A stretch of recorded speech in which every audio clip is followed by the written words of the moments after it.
The story behind frankincense and myrrh, which has been used, frankincense and myrrh, used in the temple.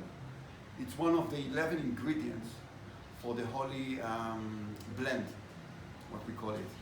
And what happened is, it was a plant that grows only in the Judah desert. Now, the best frankincense and myrrh today is coming from Ethiopia.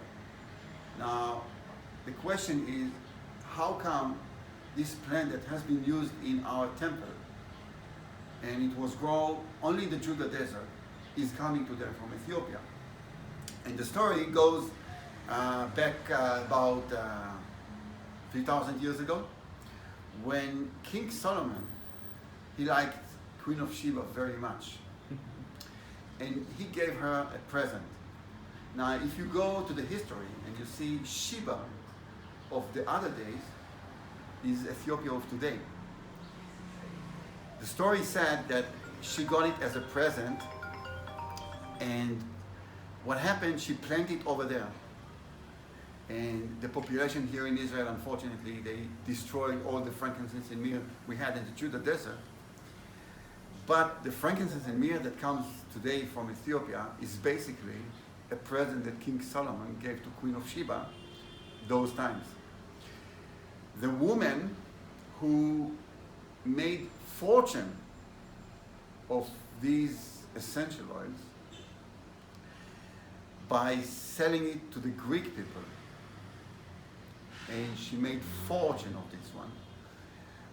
And today I know that there are some people who want to grow back the frankincense and myrrh in Israel again, but it needs to have a very certain climate and a very certain temperature that it's very difficult.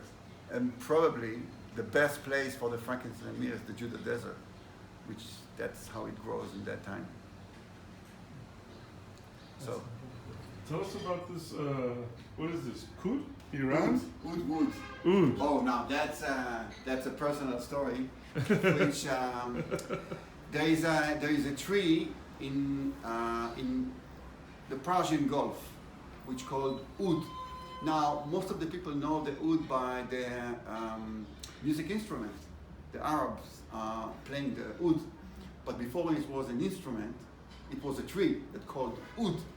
Now, the oud grows only in the Persian Gulf, and the best oud is in Iran, actually in Isfahan. And the legends say that the Jewish people who were citizens of Isfahan at those times, they teach the Persian how to make oil out of the tree, which is exactly about like the frankincense and myrrh. It's the same process. And the minute I heard about this tree that grows in Isfahan, it was like a passion for this tree. It's like must have. It's a must have. There is nothing else but to have it. And I called a colleague of mine who said that he's going to send me some samples of this essential oil. And it was like, okay, they sent it to me, but they sent it through a very difficult route. It came from Isfahan to Iraq, to Jordan, to the Palestinian Authority, then to one of the villages, Arab villages over here in Israel, and they called me at 2 a.m. in the morning saying, if you're not coming, we're taking it. So 2 a.m. in the morning, sleeping, and I drove so fast to have it. And this, it gives a very nice additive to my library. And I'm very, very lucky to have the original oud wood essential oil. Not a lot of people have this original oud wood, which is very rare, by the way, and very, very, very expensive. Let them smell. Okay, I wish you can smell this oud wood, which is about treasure for me. Wow. It's a passion.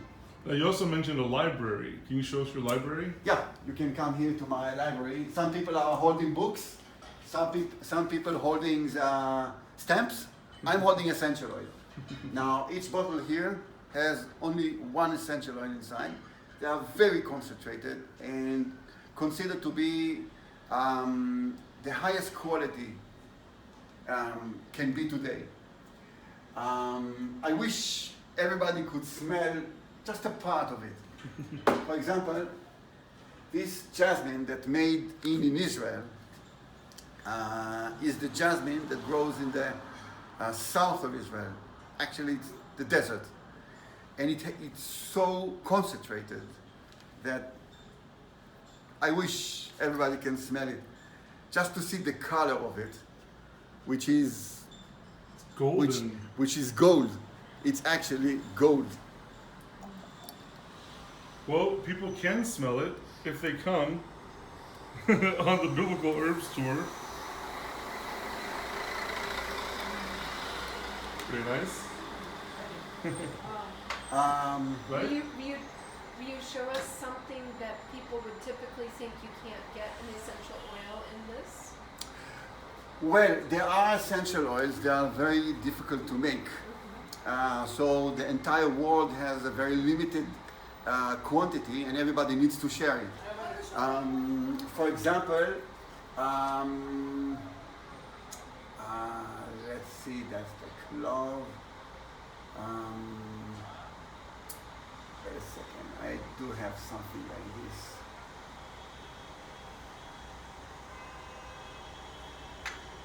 Don't look at this. That's not what you think of. What is that? That's grass, but that's not what you think of. He says don't look at it, so you zoom in. No, you can see that, but that's not what you think. Okay. This oak essential oil is coming from a place in the north of United States, just in the border of with Canada. It's something so unique that just to see the viscosity of it, and it's totally black. Lift it up again and zoomed in on the bottle.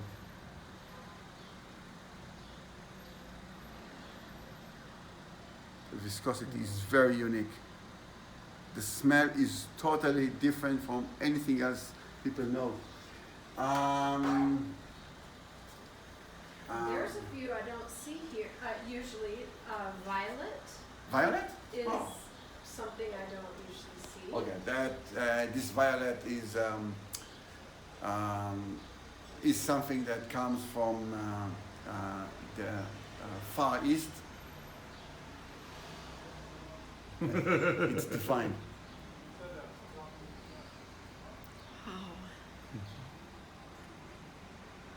Oh, wow. And Iris. okay, the iris has a very nice story. Everything has a story. Well, there is something which is very rare.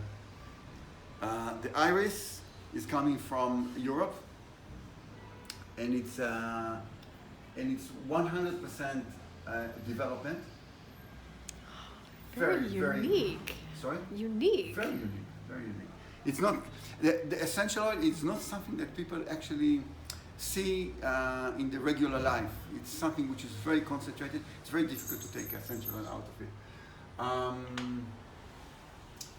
But recently, there is an ingredient called geranium from Egypt. Now that's something which is not really rare because